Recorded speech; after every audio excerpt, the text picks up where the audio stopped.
All right, welcome back to the channel, everybody. I'm Lady Nyca in with Love and Hip Hop Atlanta, Season 9, Episode 9.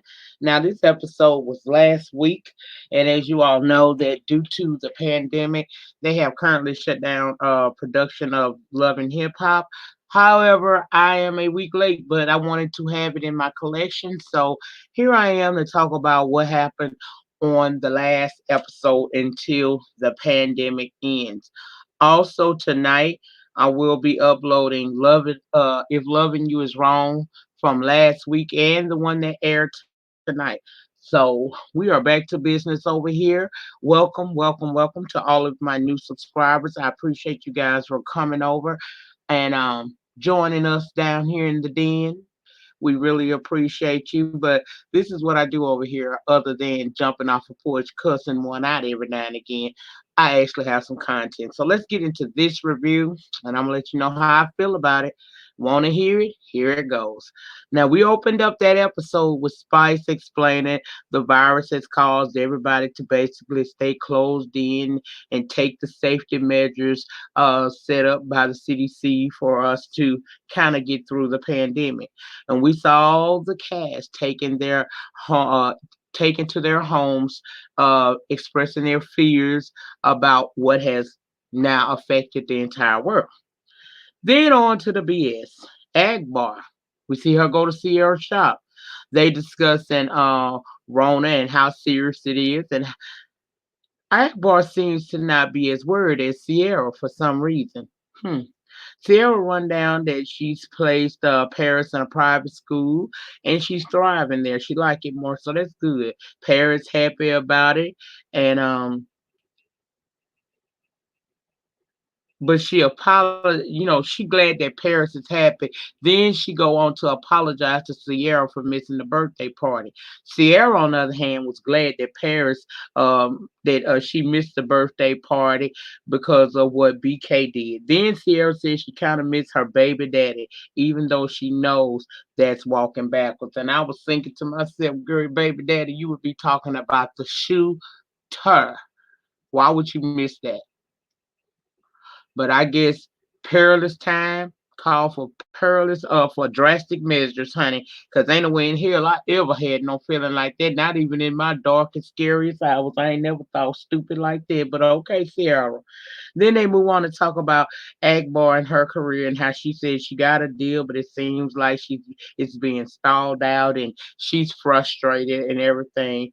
And she said she tired of folks judging her about her past for not having her kids, but she says she trying. Then they move into talking about the lesser talented people. At least that's what she called them. Now she's sitting there saying that she don't feel like she getting nowhere, but in the same breath, you hating on the next person for whatever success that they are garnering right now, and you wonder why things are slow rolling for you. Maybe it's because your mind and your heart ain't right, regardless of how good your talent is. Anyway, she go in and talk about what happened down at that radio show when Jock let her come on and basically tried to attack light skinned Keisha verbally, right? Sierra told her she aware of what happened, and she actually listened to both of the women's products, and she think that both of them are talented. Akbar couldn't take that. She didn't like Sierra saying that she liked the girl music, even though in her heart of hearts she know that girl music is good as hers anyway. Sierra told her, "Look, I don't like to have to dislike everybody just because you dislike them. That's not what we're doing. We're grown here." And Clayface was right for a change. She don't have to dislike that girl. Then Sarah mentioned Spice has the event and that she wanted Agbar to be there, but not on the drama. Then we go over to Keisha's house and she throwing away snacks that her man obviously has been collecting because she said that ain't healthy. He was just standing there like, girl, are you okay? Confused like a mug. Then he asked about her hair because she was wearing a bunny and a semi-beat face. She said her hairdresser was en route, so she'll be fly down to Spice's event, even though she heard Agburger, that's what she called Agbar, is going to be in the building. She said Spice wanted them to try and talk and settle their differences, and she would like it. But she said Akbar is the one that is problematic and won't, ever reach her full potential until she slows down some and stop trying to knock the next person's success. And I said, that girl, I just thought the same thing. Now, her man don't want Keisha talking to Akbar because he feels like it's not gonna be productive. He don't want her fighting, but Keisha said she was going to go and at least try because she don't have an issue really with the woman. It's the other way around. Then we see Spice at her event get her finishing touches up as the guests begin to arrive. She introducing a new makeup and hair care line along with the new single. And I said that was cute, especially that piano palette. I would like to see what that's all about. I might look that up. But for those who do not know, um, when I be making these piano references, child, I've been playing the piano since seventh grade. My mom bought me an organ at 10 and put me in the church choir. But I'm more of a classical music fanatic, if anything, especially like the Beethoven and the Wolfgang Amadeus. I like Vladimir Horowitz and Arthur Rubinstein. Those are also some of my favorites. I still get emotional when my fingers allow me to play green sleeves, not because of the religious connotation, though. Actually, the lyrics dealing with the birth of Jesus were added to the melody. Like, I think it was around, child. It was centuries after the tune actually was written. I think the original tune was written back in 1879 or 18. I'm sorry, 1589 or was it 1580? I think it was 1580. It was a religious in nature, but the exact meaning of the song is still being debated and has been being debated for centuries. Anyway, y'all, I diverted off for a minute. My bad. Let me jump back into this. There he goes to show you it's a side of me you guys don't always get to see. And I just really got into that conversation, but I'm back on. Anyway, Spice wants this to work because she, y'all, she trying to move her kids from Jamaica on over to Atlanta, and they live in Atlanta. So she giving her all in this project, right? It's very important to her. She's talking to Mimi and the girls about the products and the music. Then Akbar arrives, and I said, dun dun dun dun. She said folks always think that she can't behave, but she can support another artist trying to secure a bag like her and reunite with, you know, her kids. She gonna be there for Spice. That's what she said. Then Kiyomi meets Alexis and tells her that Fetty used to talk to her. Child, Alexis was defensive, claiming that she don't give a fuck. I said, what is the big deal? The girl just was talking to you, girl. You could tell when they be bothered, right? Anyway, Alexa says her she wanted to see her get upset, and she's not getting upset. She even mentioned that her and Carly uh met up and talked it out. Carly said that she's not trying to be besties, even though they cool, but she heard talk Alexa said Mo gave her the same ring that she gave Carly. I said, how old are you, Carly? I know you got to be 151. What difference does it make if the girl said around town that Mo gave you the same ring that he gave her? At the end of the day, ain't Mo locked up right now or was locked up for playing with the government? Didn't Mo treat you like trash and have you all up in your feelings to where even some of your closer friends realized something was different about you?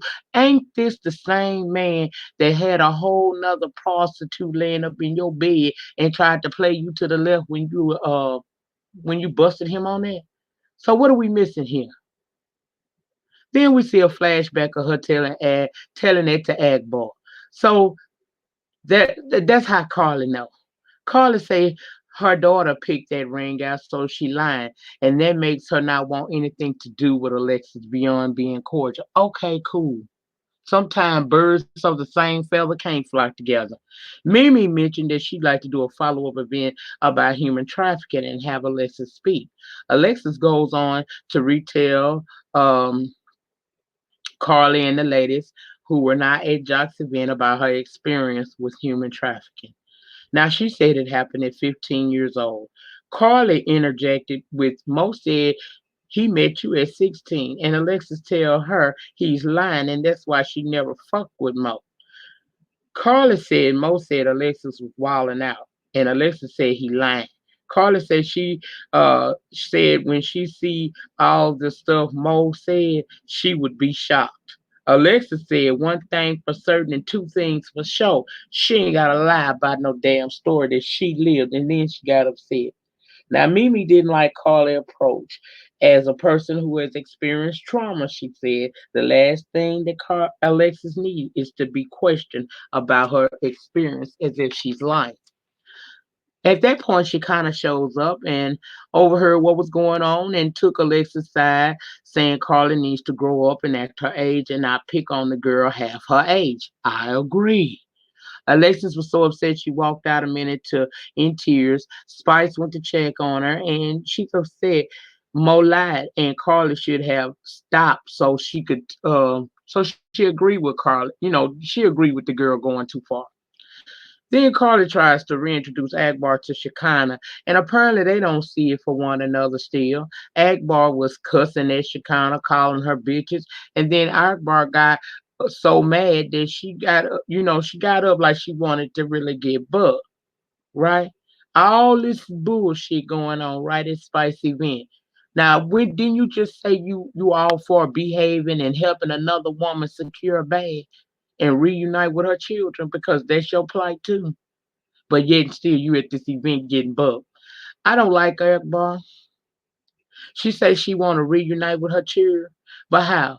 Bitch, you have no self-control and you jealous hearted. You're not going to like all of your coworkers, bitch, but you need the exposure that this show brings for your long-term success. We like the girls that fight, we sure do. But girl, you got a bigger thing going on. You really need to make it. Like you said in one of the earlier episodes, they wanna make it. I gotta make it. Well, you don't act like you want them. You gotta make it, child. I want to root for her, but she got life fucked up, and you can't attack folks just because you don't like them, and you sure can't attack them because your heart is in the wrong place. You jealous. That spirit on you. She threw liquor on Shekinah, and the ladies telling Akbar to stop, but she crump. Now Carly say that coat that she got that's 15,000, she got to take it off. Girl, if that coat 15,000, I'm wearing a chinchilla right now. Bitch, if you don't go somewhere. But Shekinah was escorted out to calm down. Now, once outside, she's still upset, but Tokyo and Keisha have arrived, right? And they trying to understand what didn't happen. It made Keish be on 10 because she said she can't talk calmly, but seeing what's going on and by whom, child, too much. Now I want to go back a few episodes to where Spice complained to Shekinah wasn't there for her. Now the girl takes time out of her day to support you, come and get attacked by this big bully bitch with ill intent. Mm. Inside, Spice telling Akbar that she didn't appreciate her event being disrupted like that, and that she claims no fault of others. Spice said Akbar promised and let folks behave. She said Akbar promised her, but folks need to behave or they need to leave. I was like Mimi. Carly made Alexis cry for no damn reason. Then get back and Akbar and throw the drink on Shekinah with nobody understanding why.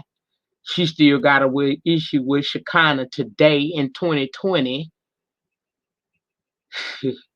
Shekinah outside in the parking lot asking God to please do something to the bitch. Child, it was a mess. Spice takes to the stage to perform her song. Everybody twerking, enjoying themselves. Even Toki and Keisha then came in and they done joined the party, twerking and whatnot. But what Art Bar do? Complain about another bitch she don't like has come. And in her mind, instead of chilling, she needs to do something. Now, why the fuck is she feeling play? You knew these chicks that you don't like was coming to this event. If you knew your hefty three, ooh girl, if you knew your ass could not behave, why are you there? Spice completes her performance, and it was it was a little twerk bop. I liked it. Then Tokyo introduces Keisha to everyone, and she spoke, and she asked you kind of well. Spice explained what she knew at this point about Alexis mugging, about what had been going on. And then we see Alexis mugging Keisha. That's because she's Akbar's friend, right? Keisha just asked Akbar, why what's that all about? I don't know you, you know. Now answer me, why did Akbar attack Keisha when all she did was ask a question to Alexis? She promised Spice she would not bring that drama to her event, so why did she come with the BS on her mind? Alexis, you have no issue with Keisha other than Akbar don't like her, and Keisha didn't say anything. But what's the problem? You was mugging, you simple bitch. People asked that. Child Tokyo got her ass too. Next thing you know, honey. Spice was over it, so she got at Akbar ass. Light skinned Keisha was twerking on her car, waiting on Akbar to come out. Then she found out they were bringing Akbar out the back, so she tried to get at her again. Everybody, including Alexis, now agrees that Akbar was wrong and may need counseling, as she advised Alexis to do after she clowned at Rashida and Kirk's event. Now, Akbar, you meant to cause drama. You a fat, self-sabotaging bitch, and nobody wants you around. Okay?